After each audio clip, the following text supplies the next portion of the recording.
After Shinyu was discovered to be the wrongly exchanged fake young master, he was kicked out of the Shin family. His fiancée felt ashamed and took the lead in bullying him at school. I couldn't bear it and helped him. I advised him to break off the engagement and rely on himself from then on. Later, Shinyu became a new up-and-coming figure in the business circle. However, in order to marry his former fiancée, he shifted all that had happened back then onto me. They joined hands to bring down my family's company, causing my family to be ruined and me to commit suicide in hatred. When I opened my eyes again, Shinyu's fiancé asked me where he had gone. Without hesitation, I pointed to the alley at the back gate of the school. The alley has 2 exits. Remember to bring more people to block it. 1. Chinxi, I'll wait for you at the secret base. Don't tell anyone. The familiar voice pulled me back to reality from the void. Shinyu's bright eyes carried a plea. His delicate face was swollen high at the moment. The corner of his forehead seemed to have been pierced by something sharp, and blood dripped down his face drop by drop. I knew that this was from Xing Qianqian's kick. The identical scene from the previous life made me realize that I had been reborn back to 10 years ago, back to the beginning of all the pain. In the previous life, Shinyu was discovered to be the fake young master. The nanny of the Shin family back then was greedy and swapped the children of the 2 families. Once it was discovered, the Shin family immediately drove Shinyu out of the house. However, the engagement between Xing Qianqian and Shinyu still existed. Everyone in the circle was laughing at Xing Qianqian for going to marry the son of a nanny. Xing Qianqian, in a fit of anger, brought people to bully Shinyu at school. Shinyu couldn't afford to offend them and could only hide.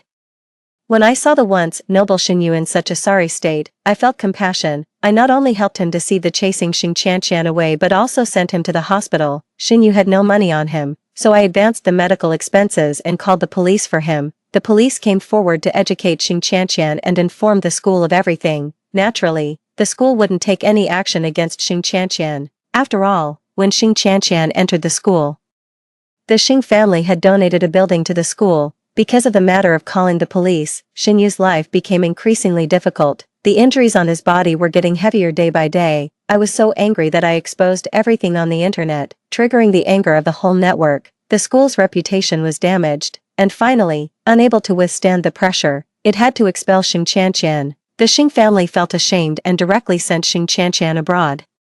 On the day Xing Qianqian went abroad, I accompanied Shinyu to the Xing family to break off the engagement. After that, the 2 of them went their separate ways and had nothing to do with each other anymore. After getting rid of the bullying, Shinyu pulled himself together again. With my tutoring, his grades improved continuously, and he quickly ranked among the top 10 in the grade. The classmates all joked that Shinyu was playing the leading male role in a starting point novel.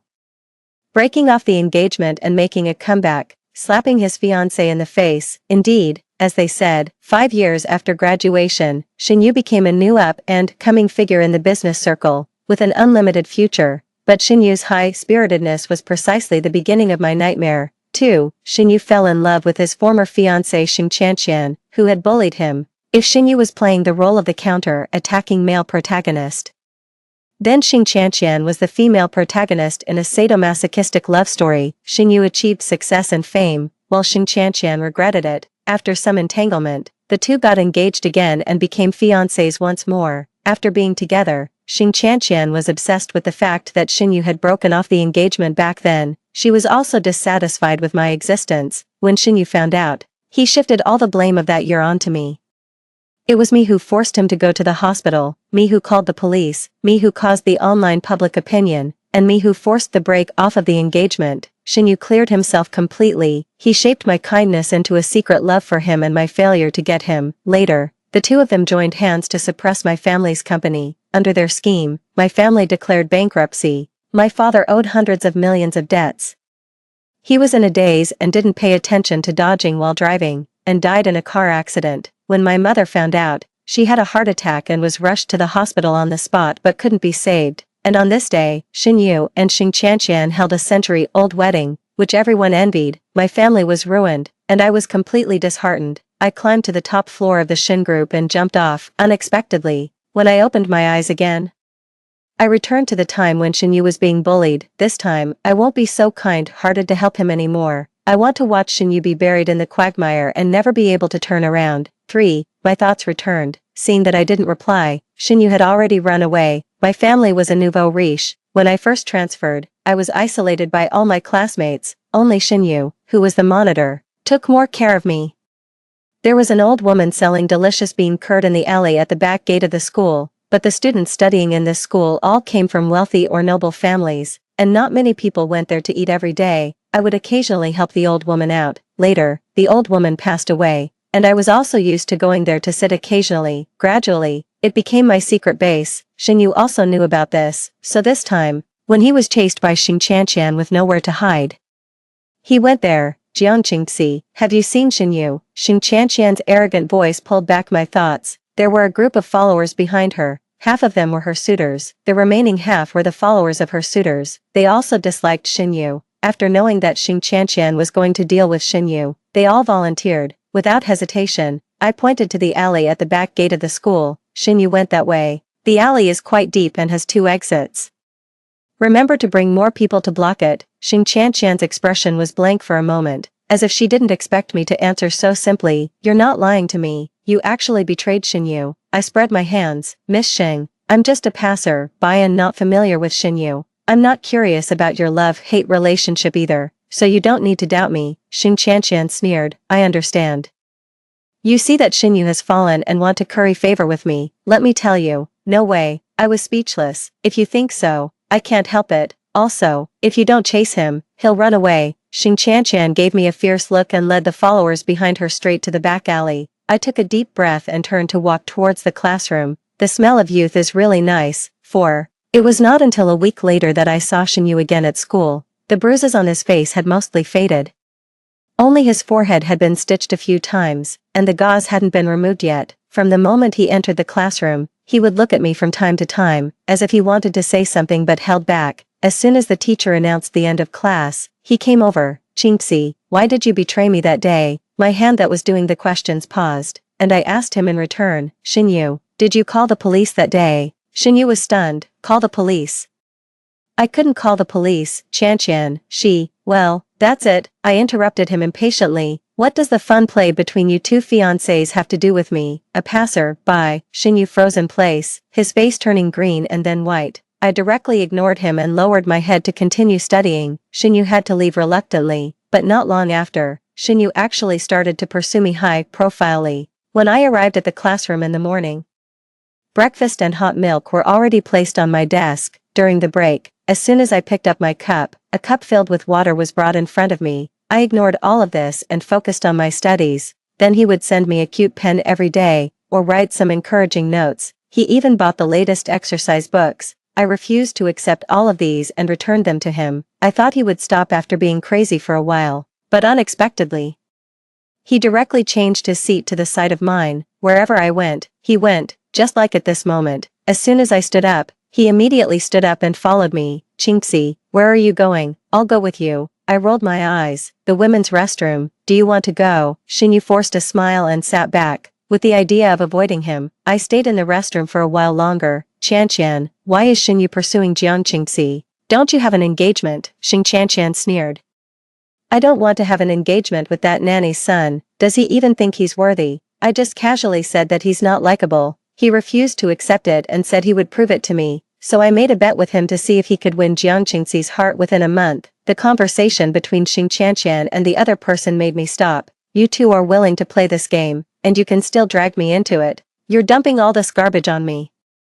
Do you think I'm a garbage recycling station? I returned to the classroom with a cold face. The head teacher was announcing that the school would hold a mobilization meeting next week. At that time, the school would invite graduated seniors and seniors to give lectures. Hearing this, I suddenly thought of someone. Next week, a senior named Xie Junqing would come. He was exactly the white moonlight that Xing Qianqian couldn't get. This was also one of the reasons why Xing Qianqian was eager to get rid of Xinyu. Since that's the case, I want to make it impossible for her and her white moonlight to be together. I want to lock her and Xinyu together completely. 5. When Xinyu came up to fawn on me again, I didn't directly refuse. I took the milk tea he gave and took a sip, frowning. So sweet. Do you want to choke me to death? Xinyu was a bit at a loss. He didn't drink milk tea. When he was the young master of the Shen family before, he had never flattered anyone. Naturally, he didn't know what to do at this moment. I casually threw the milk tea into the trash can and returned to my seat to continue doing the math test paper. In the previous life, my grades were also excellent, but I spent some of my energy tutoring Xinyu. As a result, I barely got into University A and couldn't choose my favorite major, in this life. I'm going to participate in the last round of the competition and be directly recommended for admission. After finishing a test paper, Shinyu came to apologize with a new cup of milk tea. Jinxie, this cup is without sugar, it's definitely not sweet, I didn't take it. Do you know why Xing Tianqian said you're not likable? Shinyu was stunned, his lips moved, as if he wanted to ask me how I knew. I patted Shinyu on the shoulder. I don't mind you using me as practice to pursue Xing Tianqian.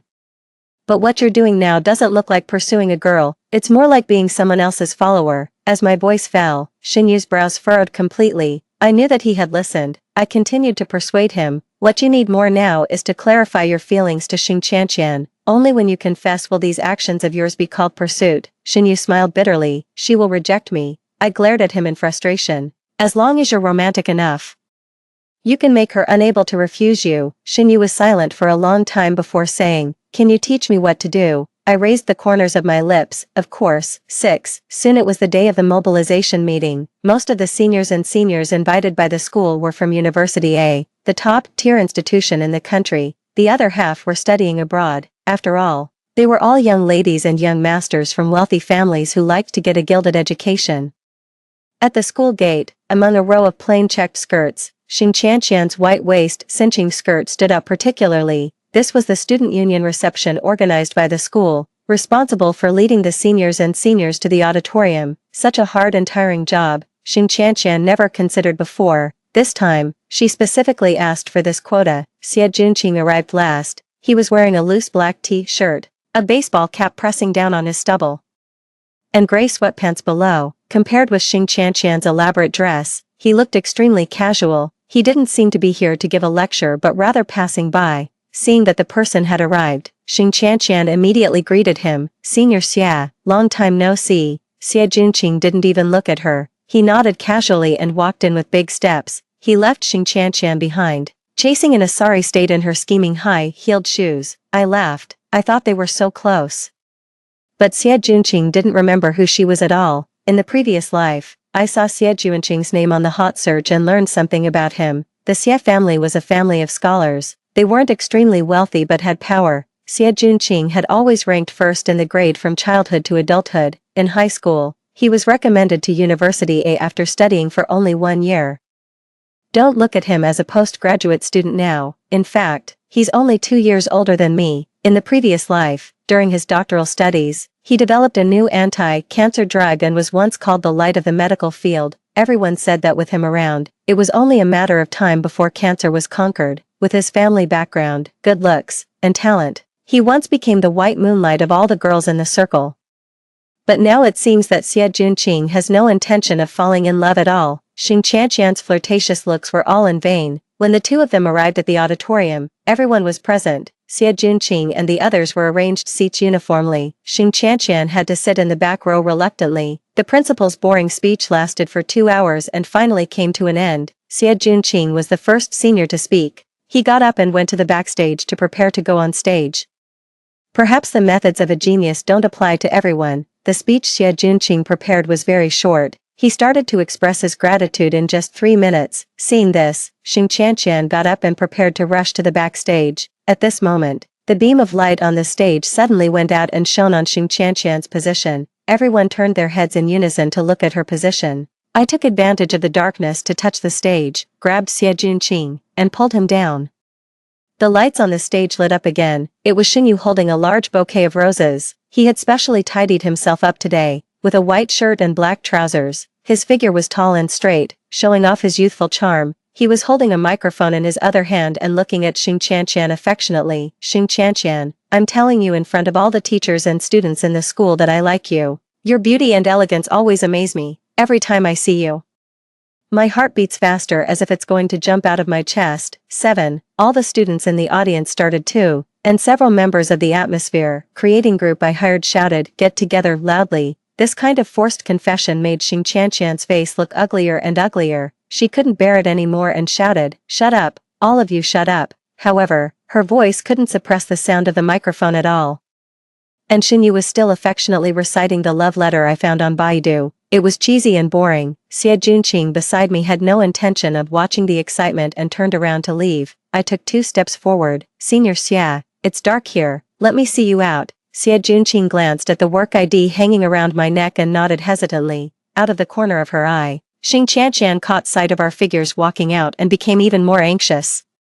She realized that she couldn't stop this confession and turned around and ran. Seeing this, those in the atmosphere creating group immediately changed their tune. She's shy, she's shy. Some even blocked the aisle so that she couldn't leave immediately. I led Xie Junqing slowly towards the entrance of the auditorium, and Xing Qianqian became increasingly anxious. She stared intently at Xie Junqing, for fear that he would run away. Noticing her gaze, I pretended to trip and fell towards Xie Junqing unsteadily. Xie Junqing subconsciously supported my arm and pulled me up. I gently placed my other hand on his waist. From Xing Qianqian's perspective, it looked like Xie Junqing was supporting me and I was hugging Xie Junqing's waist. Seeing this scene, Xing Qianqian was so angry that her face turned blue. She glared fiercely at me and Xie Junqing, wishing she could rush up and tear the 2 of us to pieces. Seeing that I had achieved my goal, I decisively pulled away from Xie Junqing. I said in a low voice, "Thank you, senior." Before Xie Junqing could reply, I directly quickened my pace and led him out. After leaving the auditorium, I casually asked about the biology competition as if by accident. Xie Junqing was a bit surprised. This competition is very difficult. It's not easy to grab the qualification for direct admission. It's better to prepare for the college entrance examination. I tilted my head. Should we give up just because it's difficult? Will senior give up when encountering research that's difficult to overcome? Xie Junqing didn't expect me to ask such a question and was stunned there for a moment. Seeing this, I smiled more brightly. Senior Xie definitely won't give up, right? Whether it's a small problem or thousands of problems, they won't defeat you. You will always move forward towards your goal and never give up. Neither will I. After being stunned for a moment, Xie Junqing raised the corners of his mouth and showed his first smile today. I have a lot of competition materials. I can give them to you if you need them. Great. I'm really benefiting from the god of learning. Taking the opportunity, I took out my phone, opened WeChat, and handed it to Xie Junqing. Senior, add me on WeChat. Xie Junqing didn't refuse. He took the phone, his knuckles slightly bent, and entered his number. After entering, he handed the phone back to me. I grabbed the other end of the phone, but Xie Junqing didn't let go. He lowered his head, his dark eyes staring straight at me with determination. Junior, see you at University A. 8. Xin Yu's confession to Xing Qianqian was forcibly suppressed by the teacher. No one dared to mention this matter at school. However, not long after, clips from that day became popular on short video platforms. The outstanding looks of the 2 and the positioning of the noble school made the video go viral. Countless netizens were crazy about it. I hired some online water army and created a topic. Hashtag was Xing Qianqian touched today hashtag. There were some intimate efforts that Xin Yu made for Xing Qianqian. At first, I was the one posting, and later, after this post became famous, it attracted a large number of students to leave messages. For example, this one, Xing Qianqian mentioned yesterday that she wanted to eat strawberry cake, and Xin Yu bought it today. Is this what it means to respond to every word? I'm so into it. Netizens commented below, so sweet, how can you bear not to agree to him? Xing Qianqian, get together, get together. The overbearing young lady X, the persistent top student who only has eyes for her. It really hits me. As the online popularity increased, Xing Qianqian couldn't sit still anymore. She took out all her anger on Xin Yu, and she directly resorted to violence, beating him into the hospital.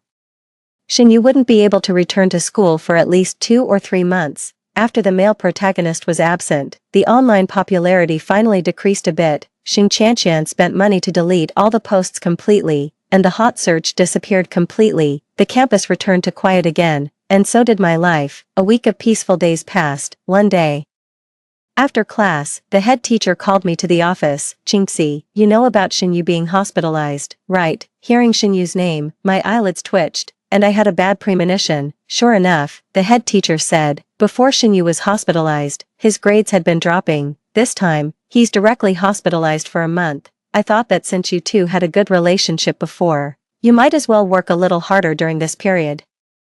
Get out of class early every day and go to the hospital to tutor classmate tutor Xin Yu. In the previous life, I was so kind-hearted that I did such a selfless and stupid thing. In this life, I will never do such a thankless thing again. I refused. Teacher, the internet is very developed now. You can search for anything you don't understand. He can study by himself completely. The head teacher frowned. This is too lacking in classmate friendship.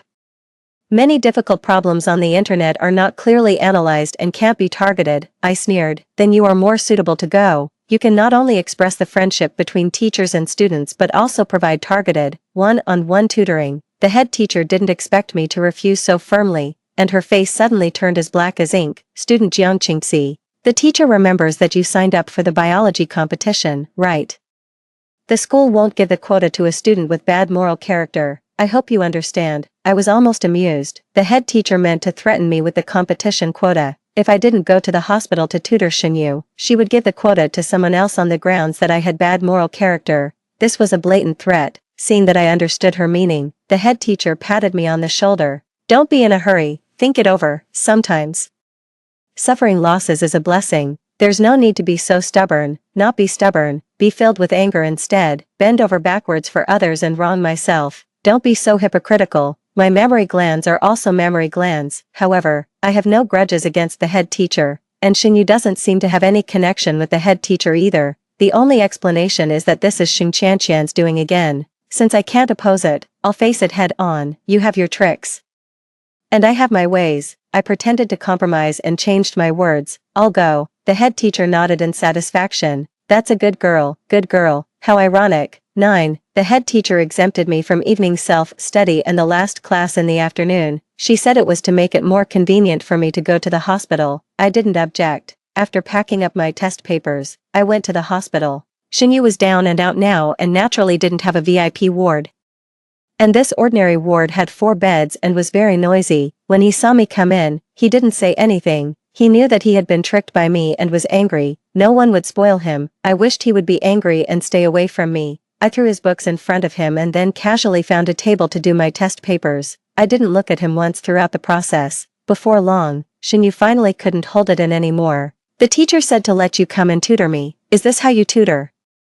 I snorted. Oh, who do you think you are? Are you being picky? Have you paid me for tutoring, young Master Shen? The word money immediately made Xinyu shut up. I put on my earphones with peace of mind, blocked out the noise in the ward, and started doing the questions. After that, every day I came to the ward to punch in as if I were completing a task, did 2 test papers, and then went home. I thought that Xing Qianqian arranged this to lure me out of school and teach me a lesson. So I specifically told the bodyguards and the driver to keep a distance. Unexpectedly, Xing Qianqian had a different plan. She took pictures of me and Xinyu and posted them on the school's confession wall. The goddess of learning X the down and out top student. This CP is so good. The top-rated comments below were obviously the work of someone she hired to lead the rhythm. So sweet, Xinyu. Cherish the person in front of you. This one is your perfect match. Xing Qianqian was using the same tactics against me. She used the means I had used before and forcibly tied me and Xinyu together with public opinion. What was more exciting was that I didn't see this news on the confession wall. It was Xie Junqing who shared it with me. After getting the materials from him last time, I hadn't chatted with him again. I asked him, did Xing Qianqian send it to you? Xie Junqing sent a screenshot. It was exactly what Xing Qianqian had sent him. And she also made up a lot of love stories about me and Xinyu. It was so wonderful that I thought she had hired a writer. Xing Qianqian did this probably because she was stimulated by me and Xie Junqing that day. She wanted to put an end to the possibility between me and him. How could I let her get what she wanted so easily? Trash should stay in the trash can. Xing Qianqian was destined to be with Xinyu. I took out the test paper I had done last night and took a photo to send to Xie Junqing. Senior, I've almost finished the previous test papers. I want to buy a few less known test books to broaden my horizons, but I don't know much about which ones to buy. Are you free this weekend? Hearing this, Xie Junqing seriously shared a lot of official account articles and book lists with me. These are relatively less known, but maybe the major competition questions will focus on them. You can buy them and practice when you have time. I didn't answer whether I would buy them or not but replied to him, Senior, see you at 10 o'clock on Saturday morning at the city library. 10. In the following week, I didn't go to the hospital to see Xinyu again. Time seemed to have legs and, before I knew it, it was Saturday. When I arrived at the library, Xie Junqing was already waiting at the door. He was wearing a hat and a mask, in a clean white shirt and black trousers, with a tall and straight figure, even though his face couldn't be seen. It still attracted the surrounding girls to look back frequently. He noticed my arrival, looked up, and waved to me. The library in the city center was very large. I deliberately took my time and wandered around aimlessly. Xie Junqing wasn't impatient, and whenever I picked up a book, he could talk about it at length. I was like a child who had found a fun toy, picking books from the first row of bookshelves to the last row, whether it was profound mathematics and physics or long-standing history. Nothing could stump Xie Junqing, until in the corner of the last row, I took out a colorful romance novel. What about this one? Xie Junqing's pupils suddenly contracted. The Runaway Bride of the Prince of the Capital Circle. After reading the title, Xie Junqing's ears turned red in an instant. I don't read these. As soon as he finished speaking, as if he realized something, he stammered and added an explanation. I didn't mean that this kind of book is bad. Everyone has their own preferences. It's just that I haven't read these. I was amused by his flustered look and stuffed the book into his hands. Then I'll treat Senior to read it. Consider it as broadening Senior's knowledge and opening the door to a new world. Xie Junqing took it blankly. Ah, okay, thank you, Junior. I will read it carefully.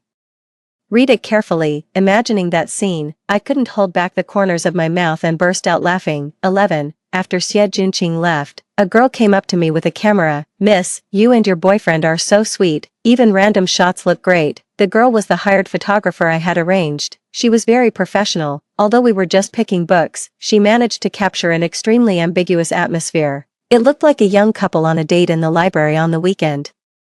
If Xing Qianqian saw such photos, she would probably go crazy on the spot. Thinking of this, I immediately uploaded the photos. The title was, Who Can Understand? I Was Sweet, Killed by a Young Couple While Visiting the Library. This picture, text post went viral even faster than Xing Yu's confession video. Xing Qianqian was getting her hair done when she saw the news. She was so angry that she almost smashed the salon. However, the Xing family was rich and could afford to pay for it. After hearing this gossip, I silently asked my dad to add 2 more bodyguards to pick me up and drop me off. Coincidentally, my family was nouveau riche and also not short of money. Moreover, after being reborn, based on my memories of the previous life, I asked my dad to invest in many projects that were sure to make a profit. Some of them were movies and TV shows that were sure to be extremely profitable. I was completely relying on my memories of the previous life to cheat and pick up money everywhere. So in this life, even if Xing Qianqian convinced the Xing family to take action against me, our family would never end up heavily in debt and ruined as in the previous life. The days that followed were very ordinary, but it was like the calm before the storm. I knew that when Xing Qianqian was pushed to the limit, she would definitely take action against me at school. And this was the opportunity for me to completely bring her down. 1 noon, I didn't take a lunch break but found a study room to do test papers. The study room was very quiet. I was wearing earphones, and there was only the rustling sound of the pen tip on the paper. The next second, a screeching sound interrupted the tranquility. It was the sound of a chair being moved. The earphones I was wearing were suddenly yanked off, and Xing Qianqian appeared in front of me. Jiang Qingxi. I thought you would be a coward who would hide, but I didn't expect you to be so bold as to be alone in the study room. Alone? I slightly raised my eyebrows and turned my head to look at the registration desk at the door. Oh, the student on duty today had been sent away. Xing Qianqian noticed my gaze and became even more arrogant. She took out a lighter and lit a cigarette, took a puff, and exhaled. In the smoke, she held the scarlet cigarette butt up to my face. Is this the face you used to seduce Xie Junqing? I moved my chair back 2 steps. Xing Qianqian sneered twice. Now you know you're afraid. It's too late. After she finished speaking, the other 2 girls who came in with her walked around the table and approached me from the left and right. What are you going to do, Xing Qianqian? This is campus bullying. These 2 shouts of mine made Xing Qianqian even more excited. The 2 girls grabbed my arms and pressed me firmly against the table. Xing Qianqian pinched the cigarette butt and moved it closer to my face. Don't worry, you'll be able to walk out of the study room upright. I'll just burn a few scars, let Xie Junqing see your ugly appearance, and then stay far away from you. Her tone was as if what she was going to do to me was perfectly justified. It was the brand from the upper class to the lower class. It was a kind of favor. I struggled and shouted. Xing Qianqian, I'll tell the head teacher. Tell the principal, you'll be punished. Xing Qianqian seemed to have heard a joke. Who are you going to tell? The head teacher, the principal. Even if they come right now, they wouldn't dare to say a word. With the equipment and buildings my Xing family donated to the school, they'll just lick my boots like lapdogs. Understand? My lips trembled helplessly, and my eyes were filled with uncontrollable panic. Then, I closed my eyes and struggled violently as if facing death. The two girls quickly increased their strength to hold me down. I couldn't move my arms, and my legs kicked wildly, directly knocking over the table in front of me. The phone on the table slipped to the ground, and the screen was smashed to pieces. Xing Tianqian took the opportunity to step on it with her sharp-heeled shoes and grind it. After the phone flashed for a while, it was completely broken. I lowered my head and stopped moving. Xing Tianqian ordered triumphantly, "Drag her to the table at the back for me. I want to." She didn't finish her words and stood there in a daze with her pupils wide. The two people she had ordered twitched twice, their legs went weak, and they fell to the ground directly. I stood in the middle, holding a stun gun for self-defense. "Xing Tianqian, it's you who are stupid." 13. I had long guessed that Xing Tianqian would take action, so I started a live streaming study session 2 weeks ago. In the live streaming room, I stated that I was a senior high school student, only doing test questions and answering study-related questions. After I hired professionals to operate it and invested a large amount of money, more and more fans flooded into my live streaming room. There were parents and students, but they were all my mom fans. Today, I sent a notice early that I would live stream for a while at noon, doing test questions in the school study room. So when Xing Tianqian came in, I wasn't listening to music with my earphones on but was live streaming. The live streaming room recorded everything Xing Tianqian did and broadcast all her actions in real time. First, I pretended to be panicked and shouted Xing Tianqian's name, and then directly told everyone that this was a case of campus bullying. Then, I exposed their acts of working together to do evil and the fact that the head teacher and the principal had covered up for her. I worked so hard to act for so long just to guide Xing Tianqian to say these things and send her to an irreparable hell with her own hands. 14. Campus bullying is the hatred of all the people. Every time such a thing happens, it will set off a heated discussion on the internet. This doesn't require spending money at all, relying on the justice of everyone. It can top the hot search, and enthusiastic netizens called the police immediately. When I was successfully rescued, the police and reporters had already arrived. The principal and the head teacher were the last to come. I pretended to be a victim and huddled under the table, while the girl I had called in advance stepped forward to explain. "I left a book in the study room this morning. I didn't expect to run into this scene by chance. I happened to have a stun gun with me. So I took advantage of their inattention to surprise attack them and then saved Qingxi. I can't imagine what would have happened to Qingxi if I had come one step later. She's so good looking and studies so well. If she were to be completely devastated because of this." She choked up at this point and didn't continue, and everyone could imagine what the result would be after that. Her interview was put on the internet by the reporter and attracted the attention of the government. The principal and the head teacher were also removed from their positions and investigated, and many bribery cases were uncovered. The new acting principal, in order to save the school's reputation, directly expelled Xing Tianqian and led the teachers and students to organize an anti-bullying association. All netizens jointly boycotted the products of the Xing family, and the stock price of the Xing group plummeted continuously, in order to protect their industry. The Xing family directly cut off relations with Xing Tianqian. Xing Tianqian completely became a discarded card. 15. A week after Xing Tianqian was expelled, Xing Yu was discharged from the hospital and returned to school. He had long hair covering his eyes, and he became very gloomy. Some classmates said that he had become like this because of a broken heart, but I knew that it wasn't because of a broken heart but because he had lost hope. After being reborn, I often wondered, did Xing Yu really love Xing Tianqian to the core? Would he still love her so much even after being bullied? In fact, no, Xing Yu didn't like Xing Tianqian. What he liked was the Xing family behind Xing Tianqian, the wealth. Marrying Xing Tianqian was the only way for him, a fake young master, to return to the Xin family. Of course he had to hold on to all of this tightly and never let go. Now that Xing Tianqian had fallen from the status of a wealthy young lady, Xing Yu naturally lost hope. Xing Yu's presence in the class became weaker and weaker, and I still didn't let my guard down against him. After the results of the biology competition were announced, I successfully obtained the qualification for direct admission to University A. I didn't let the teacher announce this news but kept it a secret. I still came to the class to attend classes every day, compared with before. I began to allocate energy to tutoring the classmates in the class who studied hard and were striving to change their lives. The last days passed by as fast as the wind. In the sweltering summer, the shrill chirping of cicadas kicked off the college entrance examination. When I went out of the classroom and downstairs, a towel suddenly stretched out from behind and covered my mouth. I struggled twice and finally fell down weakly. 16. When I woke up again, I was no longer at school.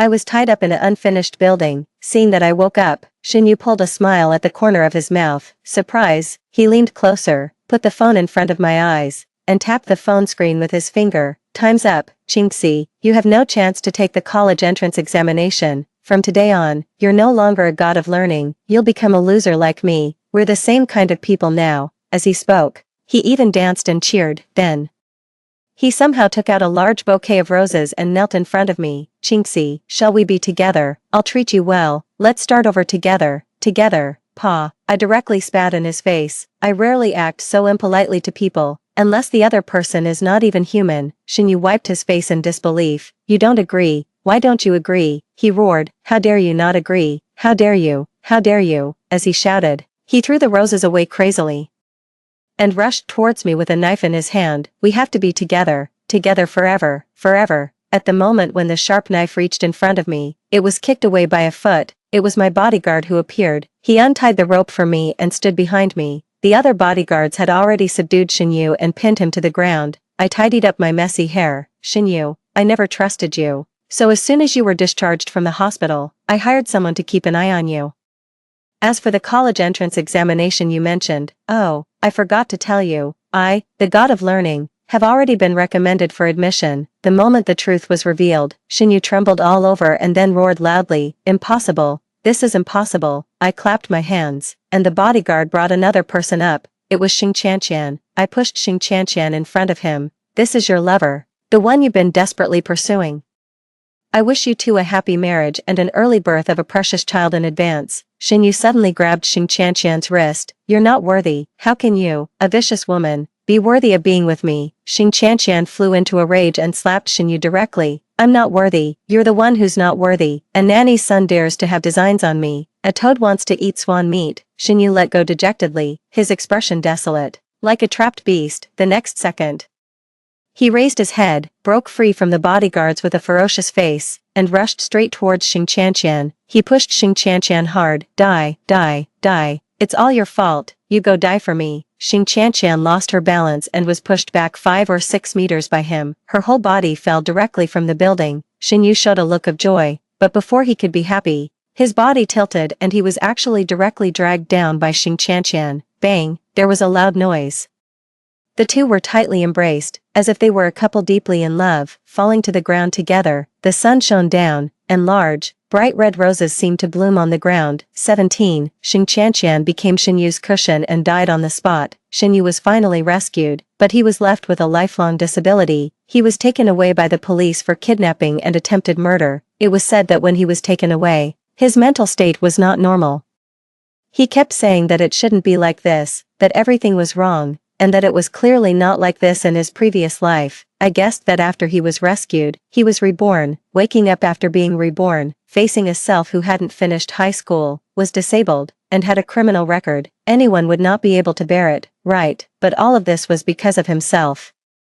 He had to shoulder the consequences of his own actions. During the summer vacation, I took my parents on a national tour, mainly because the previous incident of Xing Tiantian's bullying had made my mother very uneasy. She kept repenting, thinking it was her fault. If I hadn't educated you to be upright and kind-hearted since you were a child, this wouldn't have happened. I hugged my mother tightly. The fault doesn't lie in being kind, we're not wrong. The kind-hearted help in the previous life and the vicious counter-attack in this life, neither was wrong. The mistake was just the choice at that moment, and in this life, in my life, I made the most correct choice. After that, life bloomed towards the sun, full of brilliance and splendor. Extra story, on the day I reported to University A, my parents were very worried and wished they could move the whole house for me. Finally, like a refugee, I secretly went to report alone. The corner of his forehead seemed to have been pierced by something sharp, and blood dripped down his face drop by drop. Me, Junior, do you need help? Your senior is really good at carrying boxes. I hesitated for a moment and was about to hand over the box when suddenly a pair of hands with distinct knuckles held the pull rod. Let me do it, Xie Juanqing's gentle voice sounded. He was wearing silver-rimmed glasses, a shirt and suit pants. His seemingly casual hair was full of careful styling. The cuffs of his shirt were folded up once, revealing his white as jade wrists. When pulling the suitcase, the muscles in his arms were clearly visible. He looked at me, the corners of his mouth raised, and his eyes seemed to be filled with stars. Junior, long time no see. I smiled silently. Long time no see. Senior, story 2. Mom finally discovered the secret son Dad had hidden for 8 years. She swore to sever ties with him. Even if it meant leaving with nothing, this time, I stopped her. Because I have been reborn, Dad is dying from a terminal illness, and once he passes, all his wealth will belong to Mom and me. Yeah. If Mom and Dad split up, would you choose to stay with Mom? When Mom asked me this question again, I no longer hesitated. I firmly told her, Mom, don't get a divorce. Tears welled up in her eyes. Do you know, that child your father had with another woman is only half a year younger than you. How can Mom swallow this bitterness? If we divorce, out of sight, out of mind, wouldn't it be better for you and Mom? You're all I have. Mom, that's not good. Why not? She asked. Because I have been reborn. In my past life, after my parents divorced, Mom left with nothing to fight for my custody. The house, the money, the company that Mom and Dad had built from scratch, all of it went to that woman and her child. 2 months after the divorce, Dad died from advanced stomach cancer. The only reason Mom learned about that woman and her child was because he was dying. He wanted to pave the way for his illegitimate son while unwilling to give up half of his wealth to Mom. He fought tooth and nail for my custody, forcing Mom to give up their jointly earned assets just to take me with her. Right after she got the divorce papers, he married the other woman. After his death, the woman and her son legally inherited all his property, and Mom and I were relentlessly pursued by her. Whether Mom tried to start a business or work, they sabotaged everything. Even when she tried to set up a street stall, they sent thugs to target her. To support me, Mom had to resort to working in bars, and even fell into prostitution. The other woman tormented Mom for 10 years, and on my 18th birthday, Mom jumped from the 21st floor of a building. Even after Mom's death, the woman didn't leave me alone. She paid people to bully me at school, spread lies that I was the illegitimate child, and claimed my mother was the homewrecker. Orphaned and alone, I was killed by a speeding truck one foggy night. The capital that besieged me and Mom came from the wealth the woman inherited from Dad. In this life, I will protect Mom and not let that despicable man succeed. Mom, do you believe in dreams? I recounted everything that had happened. Mom muttered to herself, Mom would never degrade herself to do such lowly things. Nor would she ever abandon you. I know, but when pushed to the brink, who can guarantee they wouldn't grasp at the only lifeline available? Even if that lifeline is tainted, sometimes you have to hold your nose and grab it. Because of Dad's infidelity and deceit, Mom lost interest in managing the company. Dad took advantage of this, pretending to try to win Mom back, leading her to believe he still had feelings for her. Meanwhile, he took control of the company while Mom was distracted. Mom was skeptical, but her love for me was deeply ingrained. Even if it was just a dream, she would investigate. Mom went back to the company. That evening, she and Dad came home together. Dad's expression was tense and unpleasant. I approached him. Dad, are you a dirty cucumber? Dad was so angry he couldn't catch his breath for a long time. Netizens say that men who cheat are like dirty cucumbers. No matter how much you like them, you can't use them. Mom quickly covered my mouth. Stay off the internet a bit. And don't spout nonsense or learn those nasty things. I nodded hastily. Mom let go of me, and I asked again, Mom and Dad, are you still going to get a divorce? Mom smiled. Of course not. I've forgiven your father, and we 3 will continue to live well together. Dad's face was a mix of green and purple, and he scolded me a few times before returning to his room without having dinner. Mom's phone rang once, and she went to take a shower. I skillfully unlocked her phone. That woman, Wan Ling, was provoking Mom. She sent Mom photos of herself and Dad showing affection. The words were meant to provoke Mom to hurry up and divorce Dad. She insulted Mom by calling her a chicken that doesn't lay eggs, mocking her for not being as uninhibited as herself, and not winning Dad's affection. She also said that she and Dad were the true love. If it weren't for my maternal grandfather forcing Dad to marry Mom, they would have been a legitimate family. I replied for Mom, I don't believe it. Your photos must be photoshopped, right? I remember Mr. Yuan has a big wart on the left side of his butt, but it's not in your photo. Wan Ling actually sent over a steamy video to provoke Mom further. It was shot in 360-degree high definition, clearly showing the large wart on Dad's left buttock. It was disgusting. I held back my disgust, downloaded the original photos and videos, and sent them from Mom's account to mine. After dinner, I opened my computer to import the videos and photos. I added thick mosaics over the sensitive areas of Dad and Wan Ling, and posted them on my social media. The caption read, Auntie says she's very skilled, and Mom isn't as uninhibited as her. Now Dad despises Mom and wants to divorce her. What should Yaya do? Yaya doesn't want to be a child without a dad. Crying loudly, JPG, I'm not even 9 years old, posting this kind of dirty stuff. I shouldn't end up in jail, right? While Dad was trying to emotionally manipulate Mom, Wanling kept provoking Mom to get her to divorce sooner. Their schemes were loud and clear. I knew Dad would be angry, but I didn't expect him to be furious to this extent. He slapped me across the face, and I lost 2 teeth. Oh God, it hurt so much.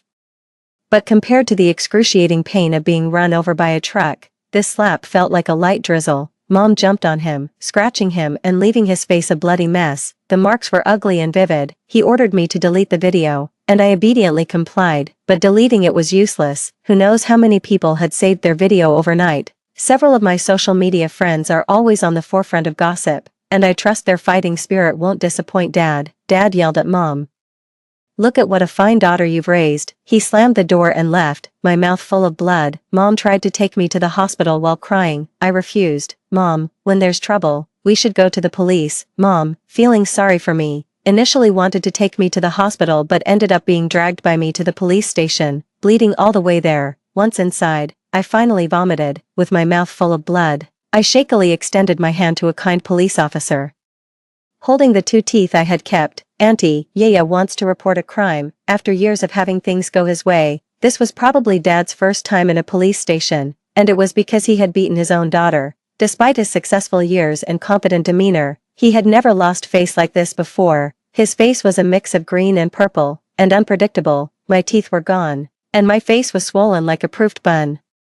The police officer said my injuries were severe enough for administrative punishment. If Mom and I insisted, they could detain Dad for 5 days or impose a fine. We could put Dad behind bars. I couldn't have asked for more. This bought my mom an extra 5 days. Dad used the private video he took of me to stir up trouble. I quickly found my old children's phone, pulled up the video between Wanling and my dad, and turned the brightness all the way up to show the uncles and aunties present. In the video, you can hear Auntie saying Dad likes her because she's skilled, and she even bore him a son, urging Mom to divorce Dad sooner, even though Dad is no prize. Yaya, don't want them to divorce. I don't want to be without a dad. I just wanted to seek advice from family friends on social media. As I spoke of the painful parts, my tears flowed like rivers, washing over my swollen cheeks. If there was a crack in the ground, I'm sure Dad would have dove right in. After an awkward moment, the uncles and aunties compassionately explained to me that posting such inappropriate content on social media is illegal. Since I'm young and didn't know better, and I had deleted it promptly, they just gave me a verbal warning. Now everyone knows about Dad's betrayal, and they despise him even more. With Mom's and my persistence, and the truth laid bare, Dad could only face 5 days of tears behind bars. Relying on just a couple of teeth, I managed to buy Mom another 5 days, which felt like a good deal. Now wasn't the time to feel sorry for myself. After seeing the doctor, I persuaded Mom to go to the company. I also told her that several key positions at the company were held by Wanling's relatives. Mom, not wanting to waste time, asked a friend to find 2 strong female bodyguards to look after me, then rushed to the company to handle the situation. Dad could be described as a typical Phoenix man from the stories online. Having grown up in a poor family supported by a widowed mother who struggled to put him through school, Mom's family wasn't particularly well off either, but fortunately, her father had once been allocated an apartment by his employer. The apartment was in a good location in the city center. After Mom and Dad graduated and got married, Grandpa sold the apartment to give them some startup capital. With that money, they turned a small workshop into a factory now worth nearly $1 billion. Although Mom is very smart and handles the company's affairs with ease, she is heavily influenced by her emotions. Dad had previously manipulated her using his and my emotional ties to persuade her to sign over everything to him. Mom thought she could start over, but the world is ever changing, and with me as a burden and Wanling constantly on her heels, it was not just about starting a business but even supporting the 2 of us was difficult. It seems a child is always a mother's weak spot.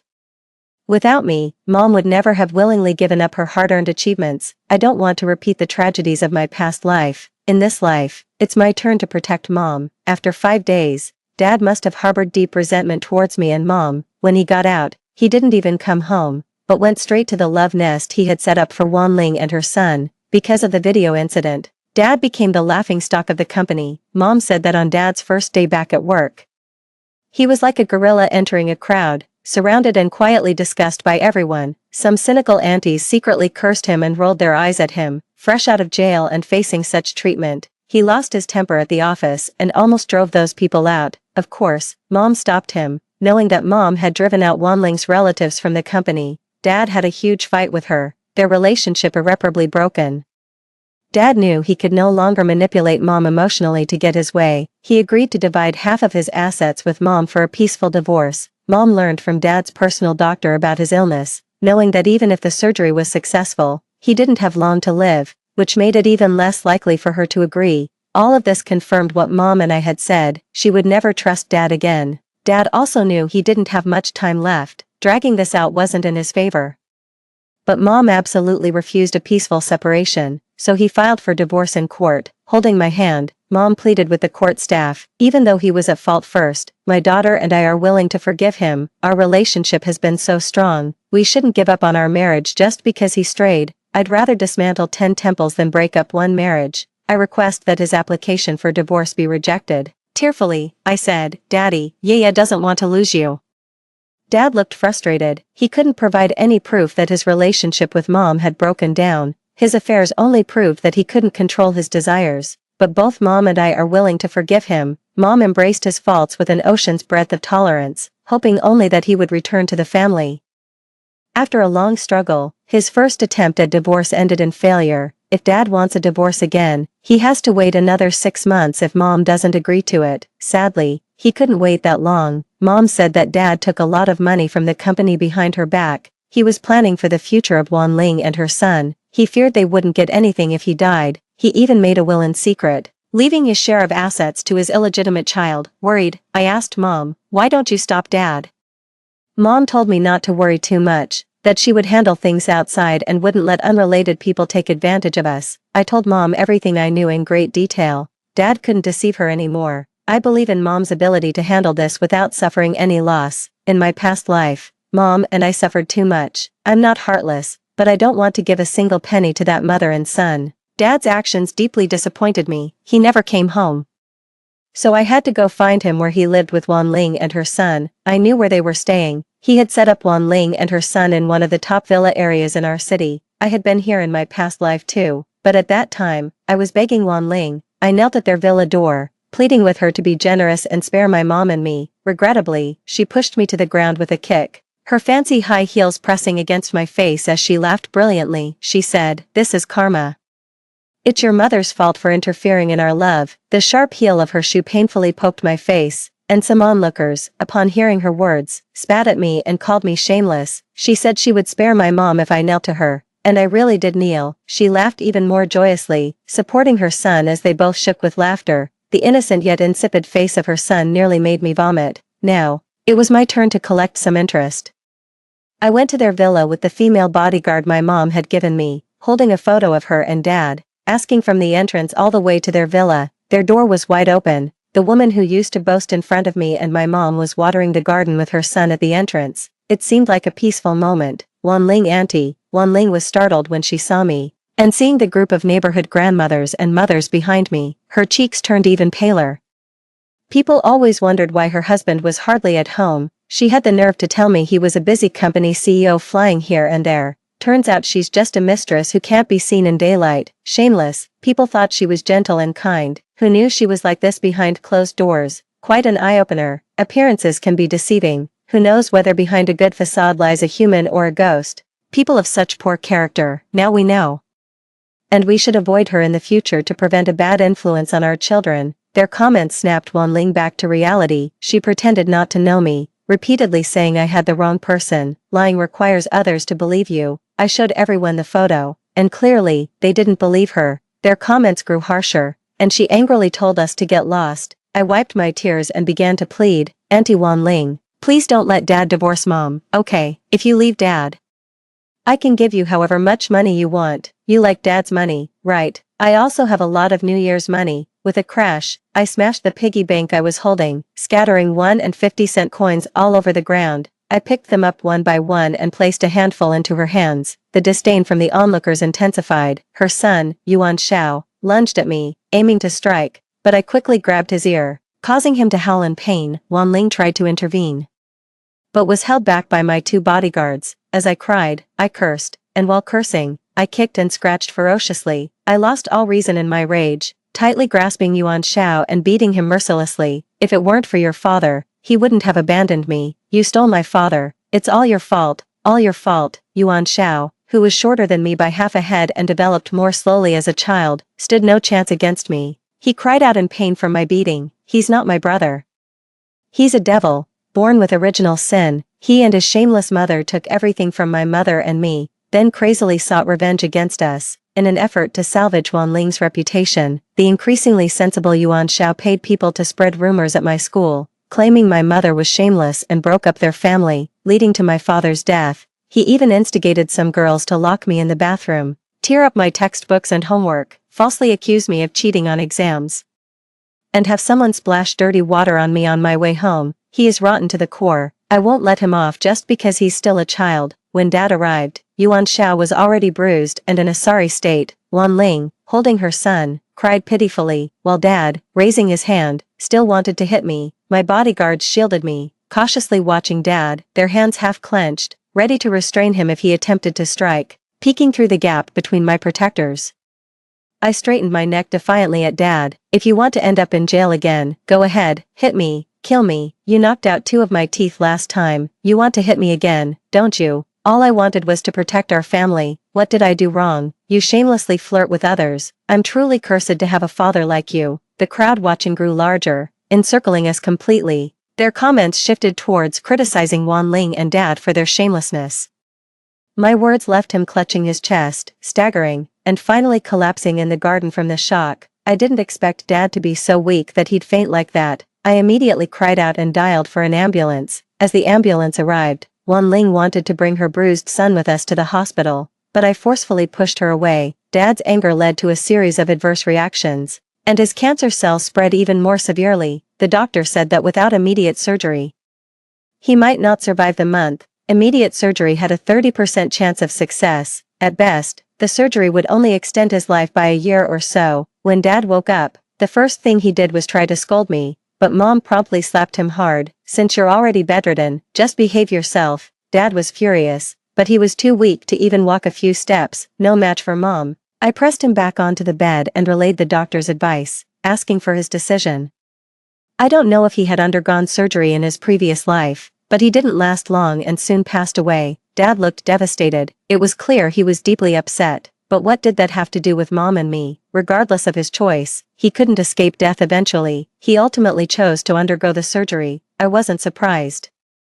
As fearful of death as he was, he wouldn't miss any chance at life. Grandma died early, and now he had only Mom and me as his immediate family. Mom signed the consent form for the surgery. He requested to see Wanling and Yuan Shao before the surgery, but Mom firmly denied it. He even tried to contact them by phone, but Mom had confiscated his mobile. He cursed and smashed everything in the hospital room. I held Mom's hand. Since Dad feels this way, let them come.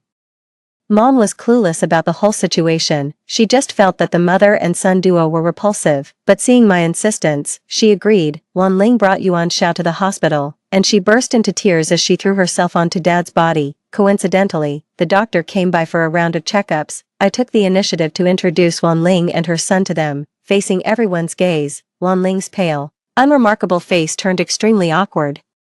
Especially since her son with Dad didn't seem much younger than me. Dad's expression was also quite awful. He had accumulated so much reputation over the years, and it seemed he had lost most of it during this period. With tears in my eyes, I pleaded with the doctor, even though what Dad has done is indefensible, I don't want him to die. Please, uncles and aunties, you must save him. Dad's face turned green. What a mess this had turned into. After the doctor left, Mom contacted some middle and senior level colleagues from Dad's company to visit him. As soon as they left, Wanling tried to leave with Yuan Shao, but Mom's female bodyguards, whom she had assigned to me, stopped them. Since Dad wanted you to come see him, you might as well see enough. After the company people left, Dad's classmates came, elementary school, middle school, high school, university classmates. Mom contacted everyone she knew, and even though she didn't, making every effort to reach out to them, wave after wave of visitors came, and Mom introduced them each time. Dad was stripped of his dignity so thoroughly, it was as if he was socially dead. Wanling wasn't faring much better, and her son Yuan Shao was even pulling a long face, hiding in the corner without speaking. Mom took a gentle sip from her thermos. We still have some distant relatives back in our hometown, if you like. I can ask Wanling to bring the child over tomorrow.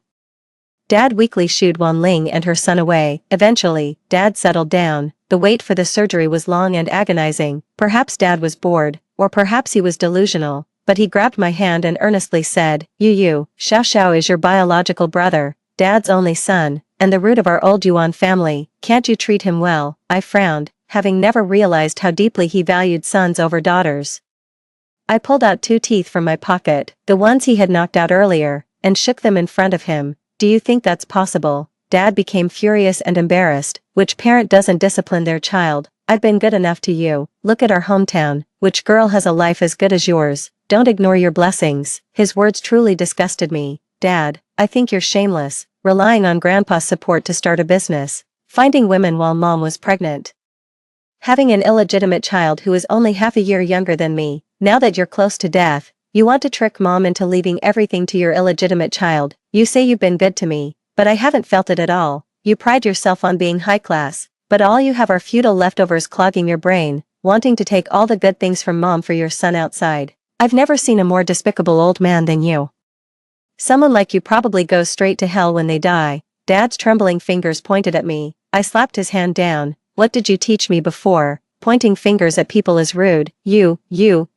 He stuttered without end. I found his speech annoying and shoved an unpeeled apple into his mouth. Shut up, scumbag. Still trying to brainwash me to treat your illegitimate child well. You're really too confident in yourself. If I didn't have the memories of my past life, I might have actually believed your nonsense. The day of the surgery finally arrived. He was wheeled into the operating room. Mom and I waited outside the operating room door. Maybe because I already knew his fate from my past life, I wasn't nervous at all. I even felt a hidden sense of anticipation. Wanling actually came with Yuan Shao. I stood up, and Yuan Shao instantly hid behind Wanling. I scoffed lightly, coward. Mom glanced at Wanling expressionlessly and said nothing.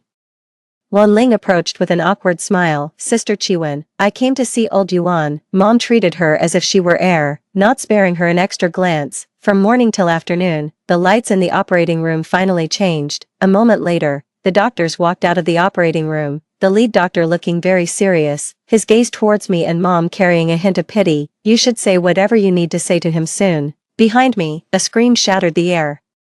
I turned to see Wanling crouching on the ground, wailing loudly. Dad's surgery had failed, and he was pushed back into the ward. The doctor said he didn't have much time left and advised us to prepare for the end. Dad's face was deathly pale, a shadow of doom hanging over him. Upon seeing Wanling and Yuan Shao, a startling brightness burst from his eyes. Xiao Xiao. I slammed the caravan door shut. Still Xiao Xiao. Go back and wait for death. 12. After moving Dad back into his original room, Mom began to methodically arrange his affairs. Even in front of him, she decided how many wreaths were needed and what kind of urn to use. Whenever I remember the tragedy of Mom and me in my past life and see Dad's pitiful state of barely living, I feel gratified. Now, during the summer vacation, I have plenty of time to spend with Dad. I stayed by his bedside, chattering about household matters. Wanling and her son came again, but Mom chased them out.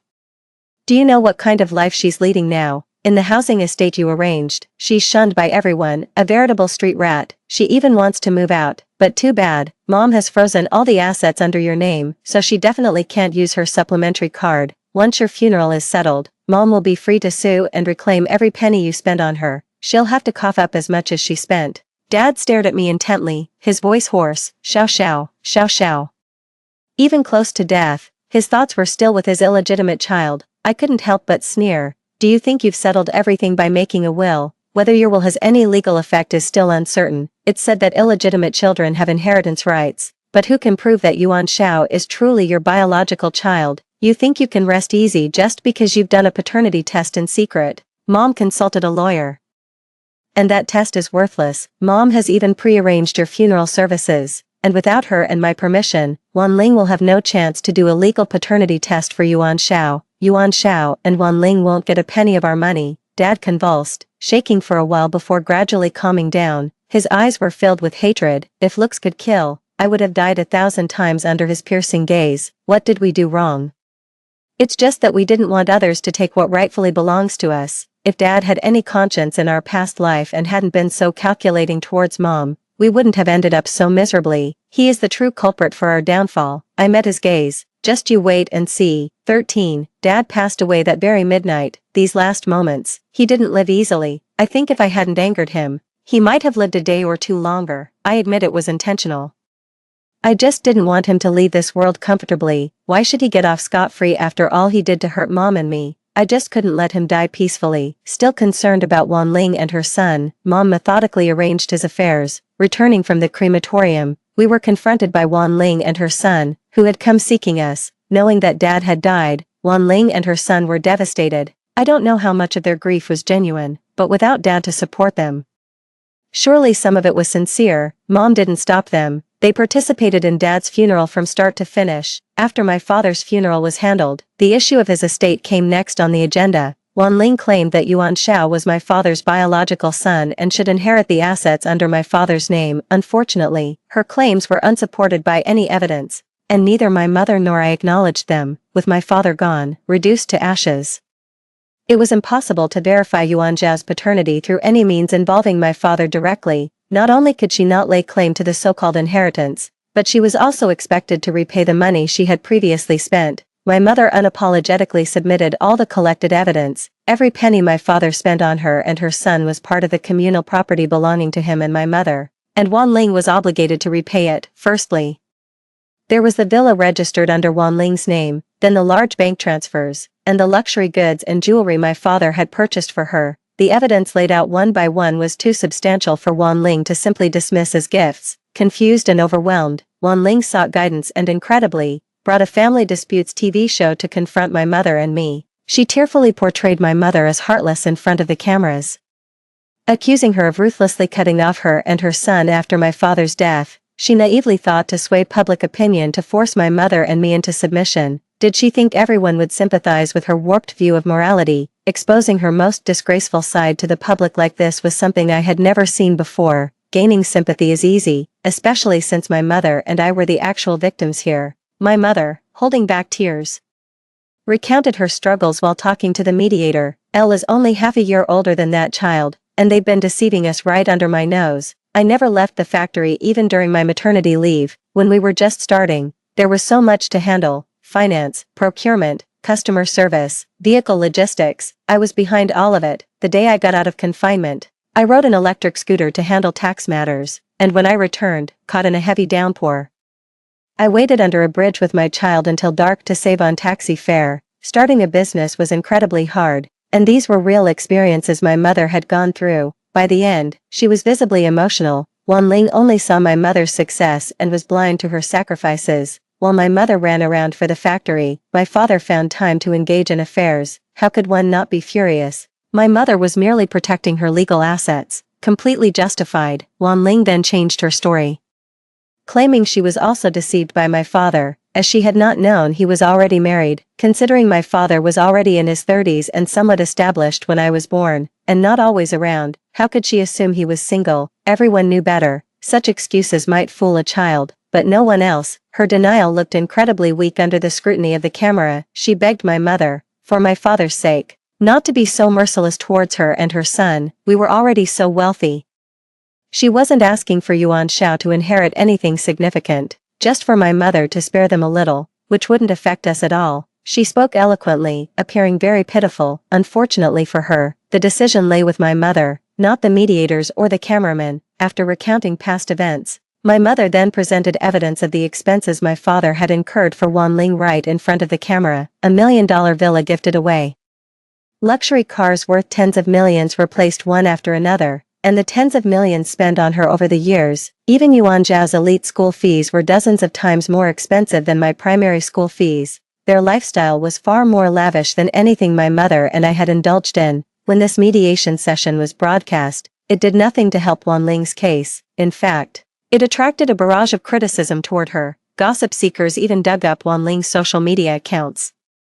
Almost every post showcased her lavish lifestyle, flaunting her mansion, luxury cars, and jewelry. When upset, she'd shop at high-end stores or spontaneously travel, one day flying to Tokyo for sashimi, the next to London to feed pigeons. She portrayed herself as a pampered lady of leisure who lacked nothing. Her show of wealth did attract tens of thousands of followers on her platform, many of whom commented on how they envied her lifestyle. The stark contrast between her public persona and her actual situation drew severe backlash, attracting countless insults from netizens on her social media accounts. Perhaps unable to withstand the attacks from netizens, Wanling quickly deleted all her posts and set her account to private. I only occasionally took time to follow their updates. Knowing that they were not doing well brought me comfort. After a lawsuit that lasted over half a year, she got back her villa and all the luxury cars, jewelry, and goods under her name. The money that had already been spent also had to be returned within a set time frame. My mother quickly sold off the villa at a low price. The buyer then evicted her and her son from the villa. Yuan Shao could no longer afford the tuition at his prestigious school. Not long after, he dropped out and transferred to a very ordinary private elementary school. Wanling has always relied on her father's financial support, as she neither works nor has any source of income herself. Accustomed to a lavish lifestyle, the money she has is never enough. This lifetime has seen her and her son become homeless. Due to failing to repay the money on time, Wanling has been labeled as a person who has breached trust. Having lived a pampered life without any practical skills, she simply cannot support herself. During a cold winter, Wanling, dressed in thin clothes, brought Yuan Shao to her mother's home, crying profusely. She begged her mother for forgiveness. Stepping forward, I offered Wanling a sum of money on the condition that she kneels before our mother. After hesitating, Wanling, pulling Yuan Shao along, knelt down before our mother. Our mother, not expecting her to actually kneel, quickly moved away. That's the difference between people, I suppose. No matter what, our mother would never stoop so low as to humiliate a woman outright. I took a card out of my pocket and threw it to Wanling, saying, "There's 50,000 yuan in here, go change Yuan Zhao's surname." In the past, 50,000 yuan would have been nothing to her, but times have changed, and now this amount of money is significant. She changed Yuan Zhao's registration and sent us a photo. I deliberately took the photo to our father's grave to show him. I'm not sure if he could see it, but if he could, it would probably infuriate him again. Before he died, he still schemed against my mother and me for his son. Now, a mere 50,000 yuan made Wanling change her son's surname without hesitation. I also persuaded my mother to change her surname. It was a way to completely sever ties with our father and our past life. Later on, my mother mentioned she had seen Wanling a few times at social gatherings. She still maintained her delicate, demure facade, constantly changing partners. As she aged, she eventually set up a small stall to support herself. As for Yuan Shao, having grown up engaging in petty theft, he couldn't shake off those bad habits and had been in and out of trouble due to stealing. At 18, he crossed the wrong people and ended up severely disabled, losing a hand and his sight, which rendered him completely helpless. My mother and I did not pursue their total ruin, but their lives turned out to be rather dismal. The entire story ends with the revelation of a secret child my father had hidden for 8 years, which my mother eventually discovered. She was determined to disassociate completely from him, even if it meant leaving with nothing. This time, I stopped her. Because I had been reborn, Dad was dying of a terminal illness. Once he passed away, all his assets would belong to my mother and me. Yeah, if your parents were to separate, would you want to stay with Mom? My mother asked me again, and this time, I didn't hesitate. I firmly told her, Mom, don't get a divorce. Tears welled up in her eyes. Did you know that child your father had with another woman is only half a year younger than you? How could Mom swallow such humiliation? If we divorce, out of sight, out of mind, would you stay with Mom? You're all I have left. Mom, no, I replied. Why? She asked. Because I have been reborn. In my past life, after my parents divorced, my mom left with nothing just to fight for my custody, losing all the assets she and my father had earned together. Just 2 months after the divorce, my father died of late-stage stomach cancer. He revealed the existence of the mother and child duo only because he was dying. He wanted to pave the way for his illegitimate child but couldn't bear to let my mother take half of his wealth. He insisted on having my custody, and to take me with her, my mom had to give up all the property they had worked for together. She had just received the divorce papers when he married his mistress. After his death, the story continued. The woman who broke up our family legally inherited all of his wealth. My mother and I were ruthlessly ousted by this third party. No matter whether my mother tried to start a business or find work, their interference thwarted her every attempt. They even went so far as to target her when she tried to sell goods at a street stall, hiring thugs to harass her. To support me, my mother was forced into a life of entertaining men at bars, and eventually, she fell into prostitution. This third party tormented my mother for 10 years, and on my 18th birthday, my mother jumped from the 21st floor of a building. Even after her death, they didn't leave me alone. They paid people to bully me at school, twisting the truth to label me as an illegitimate child and painting my mother as the homewrecker. Without any family, I was alone and vulnerable, and one foggy night, I was hit and killed by a speeding truck. The wealth used to persecute me and my mother came from the inheritance that the third party received from my father. In this life, I am determined to protect my mother and not let that despicable man succeed. Mom, do you believe in dreams? I shared with my mother everything that had happened, murmuring to herself. She said, Mom would never degrade herself to do such demeaning things, nor would she ever abandon you. I know, but when pushed to the brink, who can guarantee they wouldn't grasp at the only lifeline available, even if that lifeline is filthy? Sometimes you have to hold your nose and grab it. Because of the betrayal and deceit from Dad, Mom became disheartened and neglected the company. Dad took this opportunity to pretend to reconcile with Mom, misleading her to believe he still cared for her. Meanwhile, he took control of the company while she wasn't paying attention. Mom was skeptical, but her love for me was deep-seated. Even if it was just a dream, she was determined to seek the truth. Mom went back to the company. That evening, she returned home with Dad, who looked visibly upset. I approached him. Dad, are you a dirty cucumber? He was so angry, he couldn't catch his breath for a while. Online, they say a man who cheats is like a dirty cucumber. No matter how much you liked it, it's no longer usable. Mom quickly covered my mouth. Spend less time online. Don't talk nonsense and stop learning such vulgar things. I nodded hastily. After Mom let go, I asked, Mom, Dad, are you still going to get a divorce? Mom smiled. Of course not. Mom has forgiven Dad, and we will be fine as a family of 3. Dad's face turned a mix of green and purple. He scolded me briefly, and without eating dinner, he went back to his room. Mom's phone beeped, and she went to take a shower. I skillfully unlocked her phone. Wan Ling, the other woman, was provoking Mom again, sending her passionate photos of herself and Dad. Her words were taunting, urging Mom to hurry up and divorce Dad. She insulted Mom by calling her a barren hen, mocking her for not being as uninhibited as herself, failing to win Dad's affection. She also claimed that she and Dad were the true love, that if it hadn't been for my grandfather forcing Dad to marry Mom, they would have been a legitimate family. I replied for Mom, I don't believe it, your photo must be photoshopped. I remember Uncle Yuan has a big mole on the left side of his buttocks, but it's not in your photo. Wan Ling actually sent a steamy video in response. To provoke Mom, it was shot in 360-degree high definition, clearly showing Dad's mole on his left buttock. It was disgusting. I held back my nausea, downloaded the original images and videos, and sent them from Mom's account to mine. After dinner, I opened my laptop to import the videos and photos. I heavily pixelated the critical parts involving Dad and Wan Ling, and posted it to my social circle. The caption read, Auntie says she's very skilled, unlike Mom who isn't as uninhibited. Dad now despises Mom and wants to divorce her. What should I do? Yaya doesn't want to be a child without a father. Crying loudly, I'm not even 9 years old yet. Sending such nasty stuff shouldn't land me in jail, right? Dad is playing the emotional card with Mom while Wan Ling is provoking Mom, hoping she'll divorce soon. They're both quite calculating. I knew Dad would be angry, but I didn't expect him to explode like this. He slapped me across the face, and I lost 2 teeth. Oh God, it hurt so much. But compared to the excruciating pain of being run over by a truck, this slap felt like a light drizzle. Mom lunged at him and scratched his face, leaving it a bloody mess. It was quite a sight.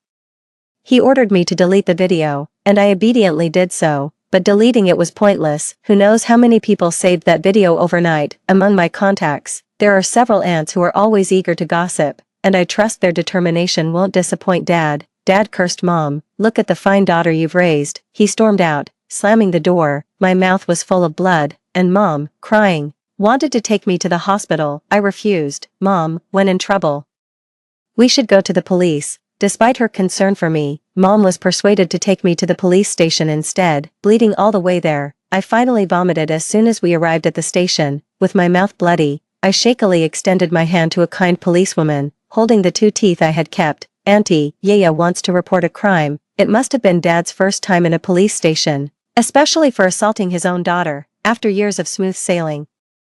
This was a new low for him. His face was a mix of green and purple. Utterly humiliated, the policewoman said my injuries were severe enough for a public security punishment. If Mom and I insisted, Dad could be detained for 5 days or fined. I was more than willing to have Dad locked up, giving Mom 5 more days. Dad accused me of sharing his private video. I quickly pulled up the video of Wan Ling and Dad on my child's phone, turning up the brightness for everyone to see. Dad said this video shows Auntie saying she's good at what she does, even having a son for Dad, and urging Mom to divorce him soon. Although Dad is no good, Yaya doesn't want them to divorce. Yaya doesn't want to be without a dad. Yaya just wanted to get advice from family friends online. I burst into tears, my swollen cheeks drenched with them. If there was a hole in the ground, Dad would surely have dived right in, after an awkward moment. The officers kindly explained to me that sharing such material online was illegal. However, since I was young and had deleted it promptly, they just gave me a verbal warning. Now everyone knew about Dad's betrayal, and their disdain for him deepened. Due to our persistence and the evidence, Dad had no choice but to face 5 days behind bars. With 2 lost teeth, I bought Mom 5 days of time, which felt like a good deal to me. Now wasn't the time to feel sorry for myself, after seeing the doctor. I urged Mom to go to her company. I also told her that several key positions at the company were held by Wanling's relatives. Mom, not wanting to delay, quickly arranged for 2 robust female bodyguards to look after me and rushed off to handle things at work. Dad is what you might call a phoenix man online, from a poor family background, raised by a struggling widowed mother who sacrificed a lot for his education, while Mom's family wasn't particularly wealthy either, luckily. My grandfather's workplace had once awarded him a house in the city. The location is quite good. After my parents graduated and got married, my grandfather sold his house to give them some startup capital. With that money, they turned a small workshop run by just the 2 of them into a factory now valued at nearly $1 billion. Although my mom is very smart and handles company matters efficiently and orderly, she is very emotional. In her previous life, my dad played on her emotions, persuading her to leave everything behind. Mom thought she could start over, but the world is ever-changing, with me as her burden, and Wanling chasing after her relentlessly. It's not just about starting a business, it's hard even just to support the 2 of us. It seems like children are always the weak spot for most mothers. If not for me, why would Mom willingly give up the results of her years of hard work? I don't want to repeat the tragedies of my past life, this life. It's my turn to protect my mom. It's been 5 days since he went in. Dad must be filled with hatred towards Mom and me. After coming out, he didn't even come home but went straight to live in the love nest he built for Wanling and her son. Because of the video incident, Dad became the laughingstock of the company. Mom said that on the first day Dad went back to work, it was like a chimpanzee entering a crowd, quietly stared and whispered about by everyone. Some cynical aunts secretly cursed him behind his back and rolled their eyes at him. Fresh out of jail and facing such treatment, he lost his temper at work and almost kicked those people out of the company. Of course, Mom stopped him from doing that. Knowing that Mom had kicked out Wanling's relatives from the company, Dad had a huge fight with her. Their relationship completely deteriorated, and Dad knew he could no longer manipulate Mom emotionally to get his way. He offered to split his assets with Mom and have a peaceful divorce. Mom learned from Dad's personal doctor about his illness, that even with successful surgery, he didn't have much time left, which made it even less likely for her to agree. All these facts supported what Mom and I discussed. She would never trust Dad again. Dad also knew he didn't have much time left. He was just dragging things out with us, something he couldn't afford to do, but Mom didn't agree to an amicable separation. So he filed for divorce in court. Holding my hand, Mom tearfully told the court staff, although he was at fault first, both my daughter and I are willing to forgive him. We have such a good relationship. We shouldn't give up on our marriage just because he strayed. I also cried, saying, Daddy, you doesn't want to let you go. Dad looked very frustrated. He couldn't provide evidence that his relationship with Mom was beyond repair. His affair with Wanling only proved he couldn't control his desires. But Mom and I were willing to forgive him. Mom, with her vast capacity for forgiveness, hoped he would return to the family. After a long struggle, his first divorce lawsuit ended in failure. If Dad wanted to divorce again, he would have to wait 6 months if Mom didn't agree. Unfortunately, he couldn't wait that long. Mom told me that Dad had secretly taken a lot of money from the company for Wanling and her son. He was afraid they wouldn't get anything after his death. He even made a will in secret, leaving his share of the assets to his illegitimate child. I was worried and asked Mom, why don't you stop Dad? Mom told me not to worry too much. She would handle things outside, and she would never let unrelated people take advantage of us. I told Mom everything I knew in detail. Dad couldn't deceive her anymore. I believe in Mom's ability not to be taken advantage of. In my past life, Mom and I had suffered too much. I'm not heartless. I don't want to give a single penny to that mother and son. Dad's actions really disheartened me. He never came home, so I had to go to the residence he arranged for Wanling and her son. I know where they live. He placed Wanling and her son in one of the top villa areas in our city. I had been here in my past life, too, at that time. I was seeking Wanling's help. I knelt at the gate of their villa, pleading for her to be magnanimous and spare my mother and me. Unfortunately, she kicked me down and stepped on my face with her high-heeled shoe. Laughing radiantly, she said, "This is karma. All because your mother shamelessly interfered in our love." The sharp heel of her shoe painfully pressed into my face, and some onlookers, spurred by her words, spat at me and cursed me for being shameless. She told me she would forgive my mother if I knelt before her, and I did kneel. Her laughter grew even louder. She held her son by her side, both shaking with amusement. The innocent, bland face of her son nearly made me sick. "Now, it's my turn to collect some interest." I took my female bodyguard, carrying a photo of her and my father, and asked from the entrance all the way to their villa. Their door was wide open. The woman who once flaunted her power in front of my mother and me was watering the garden with her son. Everything seemed peacefully timeless. Auntie Wanling. Wanling was stunned at first sight of me, and seeing the crowd of gossiping women behind me, panic spread across her face. TSK, I'd always wondered why her husband was hardly ever home. She had the nerve to tell me he was busy flying around because he's an important company executive. Turns out she's just a shameless mistress. One woman said, "She looks so gentle on the surface, who would have thought she was like this behind closed doors?" It's really eye-opening. Appearances are deceiving. Who knows whether she's a person or a ghost behind that facade? People with such poor character, we didn't know before. But let's avoid her from now on to protect our children. Their comments snapped Wanling back to reality. She pretended not to recognize me and repeatedly said I had the wrong person, lying through her teeth. But no one believed her since I had shown everyone the photo. The harsh words of these women grew louder, and in her embarrassment and anger, she shouted at us to leave immediately. I wiped away my tears and began to plead with her. "Auntie Wanling, please don't let my dad divorce my mom, okay? If you leave my dad, I can give you as much money as you want. You like dad's money, right? I even have a lot of New Year's money." With a crash, I smashed the piggy bank I was holding, scattering 1 and 5 jiao coins everywhere. I picked them up one by one, placing a handful in her hands. The disdain from the surrounding crowd grew louder. Her son Yuan Shao rushed at me to hit me, but I grabbed his ear, causing him pain. Wanling tried to help, but my bodyguards held her back. I cried and cursed, scratching and pinching as I lost control in my fury, brutally clinging to Yuan Shao and beating him. "It's all your fault my dad left us. You took my dad away. It's all your fault." As a girl who developed early, I was much stronger than the shorter Yuan Shao, who was no match for my attacks. He wasn't my brother, he was a devil, born with original sin. He and his shameless mother took everything from my mother and me and then insanely retaliated against us. To improve Wanling's image, the increasingly sensible Yuan Shao spent money to spread rumors at my school, claiming my mom broke up their family, leading to my dad's death.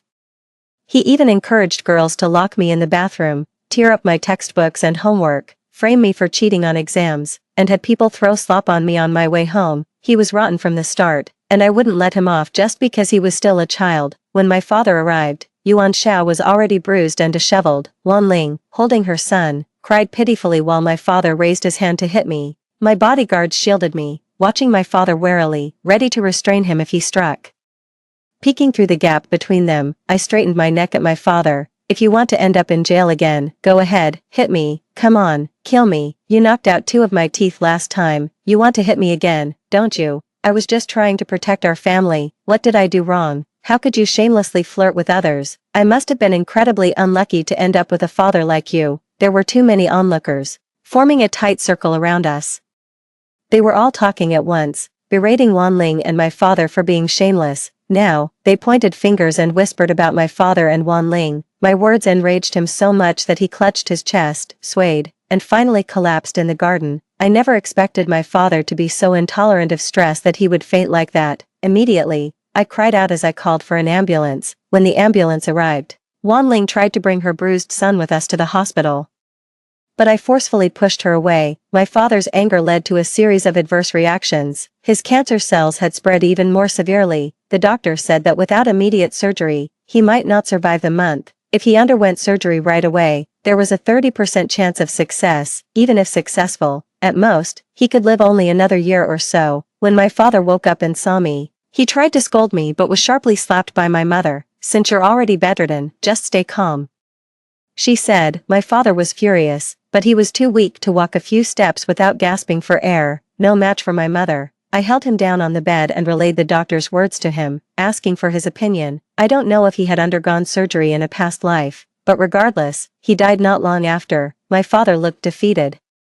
It was clear he was very upset, but what did that have to do with my mother and me? Whatever he chose, death was inevitable. He eventually opted for the surgery. I wasn't surprised. For someone as afraid of dying as he was, he wouldn't pass up even the slightest chance at life. My grandmother died early, and now he only had my mother and me as his immediate family. My mother signed the surgery consent form. He requested to see Wanling and Yuan Shao before the surgery, but my mother flatly refused. He also tried to contact them by phone, but unfortunately, my mother had confiscated his mobile. He cursed and smashed everything in the hospital room. I grabbed my mother's hand. Since Dad wishes to see them, let them come. My mother was confused. She found the mother and son repulsive, but seeing my insistence, she agreed. Wanling brought Yuan Shao to the hospital, throwing herself on my father and sobbing heavily. Coincidentally, the doctor came in for rounds just then. I took the initiative to introduce Wanling and her son. Facing everyone's stares, Wanling's pale and awkward face turned extremely embarrassed, especially since her son with my father didn't look much younger than me. My father also looked terrible. He had built up his dignity over many years, and it had almost completely eroded away during this time. With tears in my eyes, I pleaded with the doctor. Although what Dad did was inexcusable, I don't want him to die. Please save him, doctors. My father turned pale. This was a complete mess. After the doctor left, my mother contacted some mid to high-level executives from the company to visit my father. Wanling tried to leave with Yuan Shao but was stopped by the female bodyguards my mother had arranged. Since Dad wanted you to see him, then have a good look, my mother said. Once the company people left, more visitors came, including Dad's classmates from various stages of his life. My mother, whether she knew them or not, tried to contact everyone. Group after group visited, and each time my mother introduced them thoughtfully, my father was stripped of his dignity. This was social death if there ever was such a thing. Wanling didn't fare much better, and her son Yuan Shao just sulked in a corner, silent. My mother sipped quietly from her thermos. We still have some distant relatives back in our hometown. If you like, I can invite them too. Tomorrow you can also ask Wanling to bring the child over. Dad feebly sent Wanling and her son away. Dad finally calmed down. The wait for the surgery was long and torturous. Perhaps Dad was bored, or perhaps he was being fanciful, but he grasped my hand and pleaded earnestly. Yeah, Xiao Xiao is your biological brother, and Dad's only son. He is the root of our Yuan family. Can't you treat him well? I frowned, not realizing until then how deeply ingrained his preference for sons over daughters was. I pulled out 2 teeth from my pocket that he had knocked out earlier, shook them in front of him, and asked, "Do you think that's possible?" Dad, furious and embarrassed, retorted, "Which parents don't discipline their children? I have already been very good to you. Look at our hometown. Which girl has a life as good as yours? Don't be ungrateful for the blessings you have." His words truly disgusted me. Dad, I think you're shameless. Relying on Grandpa's support to start a business. Fooling around with other women while Mom was pregnant, and your illegitimate child is only half a year younger than me. Now that you're dying, you're trying to trick Mom into leaving everything for your illegitimate child. You say you've been good to me, but I haven't felt it at all. You pride yourself on being high quality and high class, but your mind is full of feudal remnants and petty thoughts, wanting to take all the good things from Mom for your son outside. I've never seen an older man more despicable than you. Someone like you probably deserves to go to hell. Dad's hand trembled as he pointed at me. I slapped his hand away. What did you teach me before? Pointing fingers at others shows no class. You. He stuttered without finishing. I was tired of his stuttering and stuffed an unpeeled apple into his mouth. Shut up, scoundrel. He still wanted to brainwash me into treating his illegitimate son well. He really was overly confident in himself. If I didn't have the memories of my past life, I might have actually believed his nonsense. Finally, the day of the surgery arrived. He was wheeled into the operating room. Mom and I waited outside the operating room. Maybe because I already knew his fate from my past life, I wasn't nervous at all. I even felt a secret sense of anticipation. Unexpectedly, Wanling also came with Yuan Shao. I stood up, and Yuan Shao quickly hid behind Wanling. I scoffed lightly.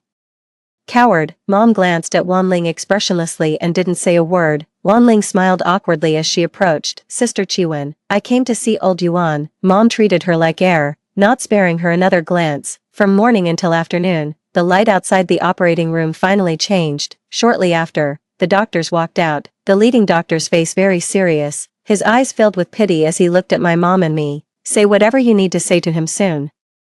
A wail erupted behind me. Turning around, I saw Wanling squatting on the ground, crying loudly. Dad's surgery had failed, and he was wheeled back to his room. The doctors said he didn't have much time left and advised us to prepare for the end. Dad's face was deathly pale, a shadow of death hanging over him. Seeing Wanling and Yuan Shao, a surprising brightness flashed in his eyes. Xiao Xiao. I slammed the hospital room door shut. Still Xiao Xiao. Just wait for death. We moved Dad back to his original room, and Mom began methodically arranging his final affairs. Even in his presence, she decided on the number of wreaths needed and the type of urn to use. Every time I remembered the tragedy of Mom and me in my last life, seeing Dad now in such a wretched state brought me relief. Now during the summer break, I had plenty of time to spend with Dad. I stayed by his hospital bed, chattering about home matters. Wanling and her son came again, but Mom sent them away. Do you know what kind of life she's leading now? In that neighborhood you arranged for her, she's shunned by everyone, like a street rat. She wanted to move out, but unfortunately, her mother had frozen all the assets in your name, so her supplementary card was definitely unusable. Once the funeral arrangements for you are settled and mother has some free time, she plans to sue to recover every penny you spend on her. Whatever she has spent, mother will make sure she pays it all back.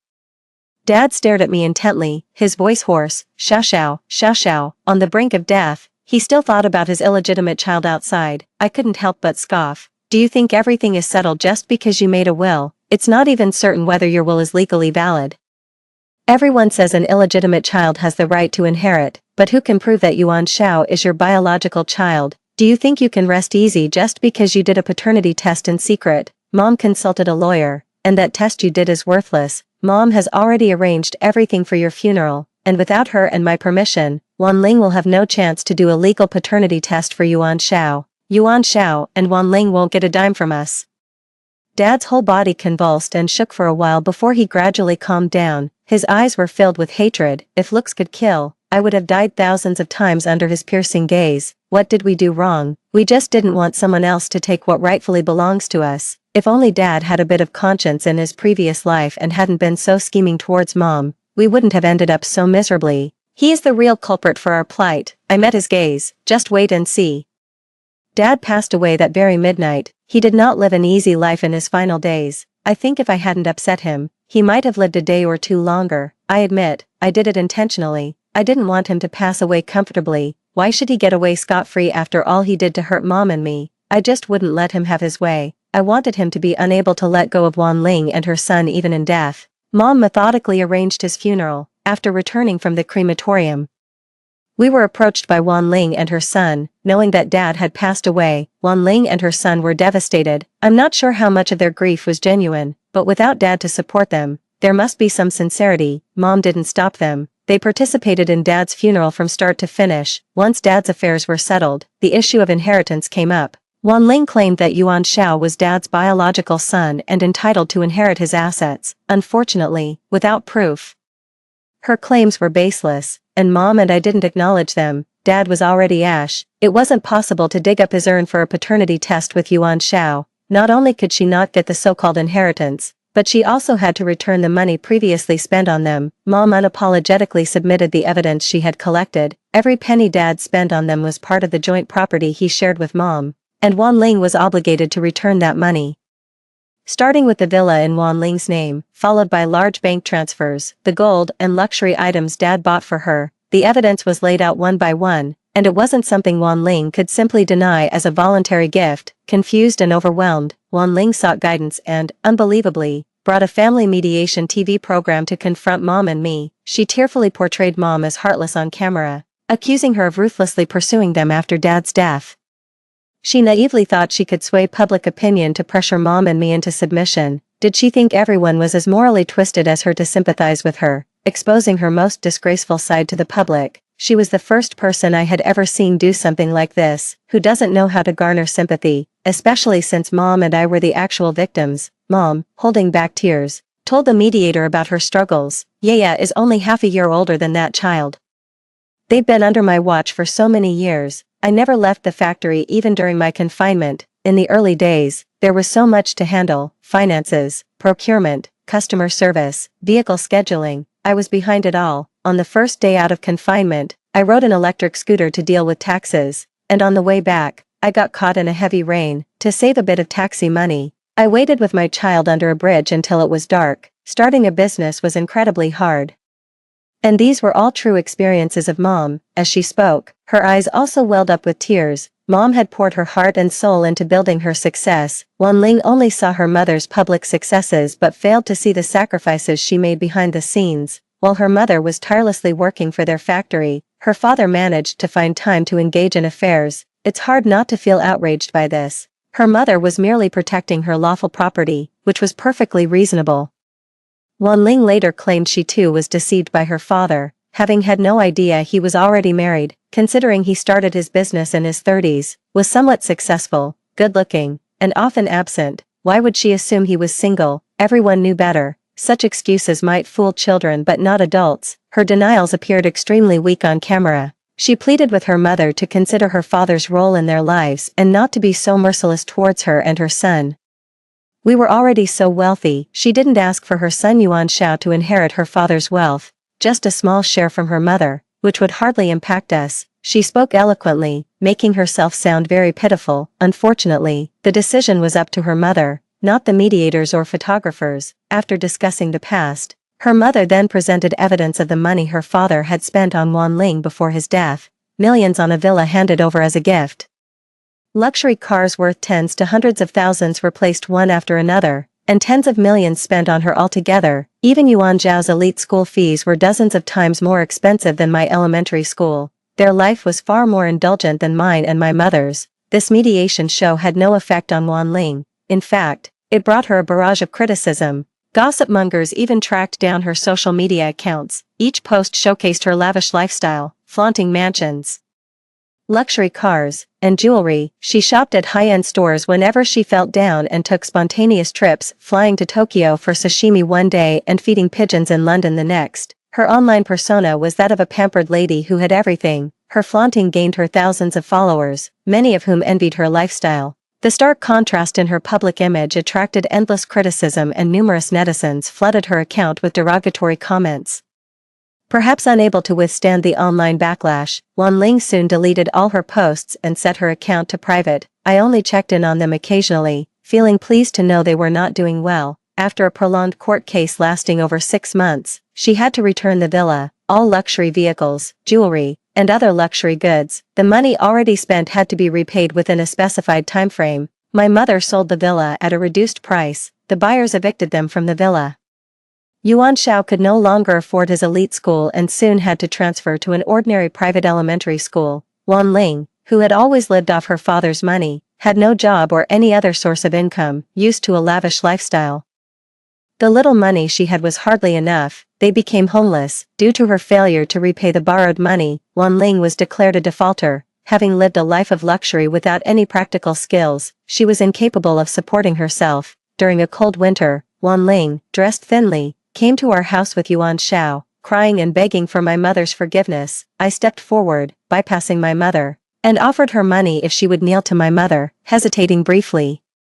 Wanling knelt down with Yuan Shao. My mother, taken aback by her actual kneeling, quickly avoided her. Such is the difference between people. No matter what, my mother wouldn't stoop to humiliating a woman without limits. I pulled out a card from my pocket and threw it to Wanling. There's 50,000 yuan in here. Go change Yuan Zhao's surname. Back then, 50,000 yuan would have been trivial to her, but times had changed. And now, that amount was a fortune to her.